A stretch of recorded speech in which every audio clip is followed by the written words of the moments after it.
So మీరు అనుకోవచ్చు ఏముందిలే ఒక ఫోటోనో వీడియోనో రికార్డ్ చేసేస్తారు, అప్లోడ్ చేసేస్తారు, ఇక ప్రశాంతంగా ఉంటారని చెప్పి మీరు అనుకోవచ్చు. కానీ మేమంత ప్రశాంతంగా ఉండం. ఇప్పుడు ఒక వీడియోనో ఫోటో ఒక రీల్ అప్లోడ్ చేసినాం అనుకుందాం. ఓకే, రీల్ అప్లోడ్ చేయగానే ఫస్ట్ మేము ఏం చేస్తామంటే ఒక 20 times మినిమం చూస్తాం. అంటే ఎలా ఉంది, అంటే జనాలకు నచ్చుతుందా లేదా, అసలు ఎలా పోస్ట్ చేసి, అసలు ఎలా నేను ఎడిట్ చేసా, ఇట్లా 100 రకాలుగా ఆలోచించి దాన్ని మురిసిపోతూ ఉంటాం ఫస్ట్. తర్వాత పొరపాటున ఒక లైక్ వస్తుంది టింగు అని. అలా రాగానే ఆ పర్సన్ ఎవరైతే లైక్ చేసినో ఆ పర్సన్స్ పర్స్పెక్టివ్ నుంచి మళ్ళీ ఒకసారి చూస్తాం వీడియోని, అంటే ఎలా చూసుంటారు, సో ఎక్కడ నచ్చి వాళ్ళు దాన్ని లైక్ చేసి ఉంటారు అని చెప్పేసి మళ్ళీ ఒకసారి చూస్తాం. అట్లా కామెంట్ చేసిన వాళ్ళ సైడ్ నుంచి ఒకసారి చూస్తాం. అలా ఎవరు కామెంట్ చేస్తే వాళ్ళ ప్రతి ఒక్క పర్సన్స్ సైడ్ నుంచి చూస్తాం ఒకసారి ఆ వీడియోని. సో కామెంట్ చేసినా, లైక్ చేసినా, షేర్ చేసినా, పొరపాటున ఫ్రెండ్ రిక్వెస్ట్ పెట్టినా, అట్లా ఎవరైనా స్టోరీ యాడ్ చేసుకున్నా, అట్లా ప్రతి ఒక్కళ్ళ పర్సన్స్ పర్స్పెక్టివ్ నుంచి చూస్తాం ఆ వీడియోని. చూసి ప్రతిసారి మురిసిపోయి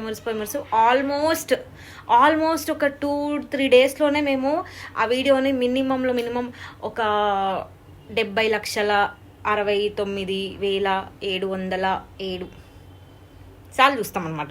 so it's not at all easy. Like upload చేసాం వదిలేసాం కాదు, చాలా వర్క్ ఉంటుంది దాని తర్వాత, అది మీకు తెలీదు. కాబట్టి దాన్ని ఎప్పుడు అండర్ ఎస్టిమేట్ చేయకండి. చాలా మా వీడియోని మేమే అన్ని సార్లు చూసుకోవడం అనేది నాట్ ఈజీ. మీరు ఒకసారి చూస్తారు వెళ్ళిపోతారు, కానీ మేము ఎన్నోసార్లు చూసుకోవాలి, ఎన్నోసార్లు.